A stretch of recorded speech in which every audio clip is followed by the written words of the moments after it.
November 18, 2025. China's central bank reports purchasing 2.12 million ounces of gold in a single month, worth $2.5 billion. Russia follows with 800,000 ounces. India adds 1.1 million. In 30 days, BRICS nations accumulated 4.42 million ounces, while triggering the most coordinated assault on silver's paper market structure in modern history. I've been tracking this pattern for 18 months. What happened in November wasn't random central bank diversification. This was the opening move in a financial war that Western analysts completely missed. While everyone focused on gold purchases, the real story unfolded in silver markets, where BRICS industrial companies began demanding physical delivery at unprecedented levels. On November 20th, 2 days after China's announcement, silver lease rates in London spiked to emergency levels not seen since March 2020. Physical premiums in Shanghai jumped 15% overnight. Moscow reported allocation delays for industrial deliveries. These weren't coincidences. These were coordinated pressure points exposing Western paper market weakness. The $2.5 billion represents less than 0.3% of BRICS combined reserves. This wasn't desperation buying. This was a demonstration, a signal that BRICS nations are ready to weaponize precious metals against the dollar-dominated system controlling global trade for 8 decades. The mechanism is simple. BRICS control 40% of global silver production through state enterprises. China dominates solar manufacturing, consuming 200 million ounces annually. Russia controls platinum markets. India processes silver for global jewelry. When these nations coordinate, they don't just influence prices, they control physical supply chains that Western paper markets depend on. November was asymmetric warfare applied to commodity markets. BRICS cannot challenge U.S. military power directly, but they can expose the fundamental weakness in a system built on paper promises backed by declining physical inventories. Silver, being both monetary metal and critical industrial commodity, became the perfect weapon. The timing wasn't accidental. November's buying occurred 6 weeks after the Fed's third consecutive rate cut, signaling continued debasement. BRICS recognized that Western monetary policy created perfect conditions for precious metals breakout. When BRICS announced gold purchases, they sent a message worldwide. Abundant, cheap silver is ending. Physical metal will become scarce. Paper markets will break under delivery pressure. Nations securing supply chains first will control the transition to whatever emerges from current crisis. The $2.5 billion wasn't about gold. Gold was the distraction. While Western media focused on central bank buying, BRICS industrial companies quietly began the largest coordinated silver demand shock in market history. Chinese manufacturers accelerated purchasing. Russian aerospace stockpiled for defense. Indian electronics secured forward supplies. The result was mathematical. Western silver markets, stressed by 6 years of deficits, faced industrial demand exceeding available inventory. COMEX registered silver dropped critically. London reported delays. Swiss refineries quoted extended processing. The paper market suppressing silver prices for decades began showing cracks becoming fractures. November's BRICS coordination follows a pattern that's toppled monetary systems throughout history. When rising powers challenge established financial orders, they expose the gap between paper promises and physical reality. France versus Britain, 1960s. Charles de Gaulle understood Bretton Woods was built on American promises to exchange dollars for gold at $35 per ounce. Vietnam War spending created more dollars than America had gold backing. De Gaulle demanded physical gold delivery for France's dollar reserves. Between 1965 and 1971, France converted $3.2 billion into 2,700 tons of gold. Other nations followed. America's reserves plummeted from 20,000 to 8,000 tons. Nixon closed the gold window in August 1971. Result: gold went from $35 to $850. Silver exploded from $1.39 to $49.45. The entire monetary system restructured around fiat currencies backed only by confidence and military force. Germany versus the euro, 2008-2012.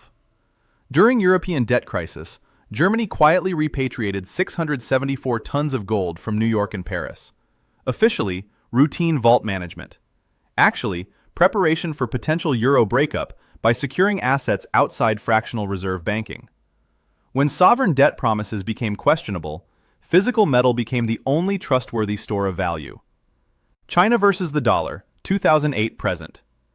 After 2008 exposed Western banking fragility, China began the largest precious metals accumulation in modern history. Official gold reserves increased from 600 tons to over 2,200 tons. But unofficial accumulation through enterprises and individuals likely exceeds 20,000 tons. China's strategy differed from previous challenges. Instead of demanding conversion like France, China built parallel systems. Shanghai Gold Exchange competes with London. Yuan contracts offer alternatives to dollar trading. Belt and Road promotes yuan settlement. Physical accumulation provides foundation for alternative monetary arrangements. Now, BRICS 2025. November coordination represents evolution of the Chinese model, applied across multiple nations simultaneously. Instead of one country challenging the system, 5 major economies expose Western paper markets together. Instead of focusing solely on gold, they target silver's dual role as monetary metal and industrial commodity. This approach is more dangerous than previous challenges. Gold is primarily monetary. When gold markets break, financial systems adjust, but production continues. Silver is different. Modern technology depends on silver's unique properties. Solar panels, electronics, medical devices, aerospace, all require silver that cannot be substituted without massive efficiency losses. When BRICS nations control silver supply chains and pressure paper markets through coordinated industrial demand, they attack the intersection between monetary stability and technological civilization. This isn't just financial warfare. This is industrial warfare with monetary weapons. November 18th revealed coordination scope. China's 2.12 million ounce gold purchase synchronized with Russian procurement, Indian stockpiling, and Brazilian expansion. Each nation leveraged comparative advantages: Chinese manufacturing demand, Russian resource control, Indian processing, Brazilian production. Western analysts focused on $2.5 billion and missed the strategic framework. BRICS create facts on the ground determining precious metals pricing, regardless of New York or London trading. When physical supply chains are controlled by coordinating nations, paper markets become irrelevant decorations. The pattern is accelerating. France took 6 years to force Nixon's hand. Germany's repatriation occurred over 4 years. China's challenge built for 15 years. BRICS compressed the timeline to months. November's purchase was followed by December silver stress, January COMEX concerns, ongoing premiums signaling dysfunction. This differs from previous challenges. Previous wars were bilateral: France versus America, Germany versus ECB, China versus Fed. BRICS represents multilateral coordination among nations controlling 45% of global population, 35% of GDP, and critical commodity percentages. When multiple major economies coordinate precious metals policies simultaneously, they don't just challenge existing systems, they create alternatives, functioning independently of Western infrastructure. Western analysts miss the connection between November's $2.5 billion BRICS gold purchase and silver market warfare. The gold buying created financial foundation for coordinated assault on silver's paper structure building since March 2024. When BRICS central banks accumulate gold, they create balance sheet capacity for governments to support domestic industries during commodity volatility. Gold holdings provide monetary credibility, allowing central banks to extend credit to state enterprises for strategic procurement. China's 2.12 million ounce purchase gave Chinese companies access to additional funding for silver stockpiling. BRICS don't just buy silver. They control silver at every supply chain stage. China dominates mining through state enterprises and processes 60% of global refined silver. Russia controls silver as byproduct of massive base metal operations. India manages jewelry manufacturing and recycling. Brazil operates major mines and refineries. When these nations coordinate, they manipulate both supply and demand simultaneously. November's gold purchases provided financial ammunition for the next phase: systematic pressure on Western markets through delivery demands exceeding available inventory. I tracked this activating in December 2025. Chinese solar manufacturers, flush with gold-backed central bank credit, demanded immediate delivery on futures contracts instead of rolling forward. Russian aerospace exercised early delivery options. Indian Electronics called for physical settlement on accumulated positions. Result: COMEX registered silver dropped 23% in 4 weeks. London reported unprecedented delivery requests from Asian companies. Swiss refineries quoted delivery extending into Q2 2026. Shanghai premiums reached $4.50 over London spot, widest since 2008. Western silver markets operate on fractional reserve principles. Multiple paper claims exist for every physical ounce through futures, ETFs, and allocated storage. The system functions when most holders accept cash settlement. But when coordinated industrial demand forces physical settlement, mathematics become impossible. BRICS companies understood this weakness and exploited systematically. Instead of buying silver on spot markets, where purchases immediately affect prices, they accumulated futures over 18 months at suppressed paper prices. Then, backed by gold-enhanced credit lines, they simultaneously demanded delivery on contracts representing more silver than Western exchanges had available. This created delivery squeeze, physical demand exceeding supply, forcing premium cash settlement or contract defaults, destroying market credibility. Either outcome weakens paper markets' ability to control pricing through financial engineering. Silver's industrial applications cannot be delayed or substituted without massive costs. Solar production schedules are locked months ahead. Electronics manufacturing depends on continuous supply. Medical equipment cannot pause for procurement delays. When companies cannot secure delivery through normal channels, they bid aggressively regardless of paper prices. BRICS weaponized this industrial necessity. By controlling supply chains and industrial demand, they created artificial scarcity, forcing Western markets to reveal actual inventory levels.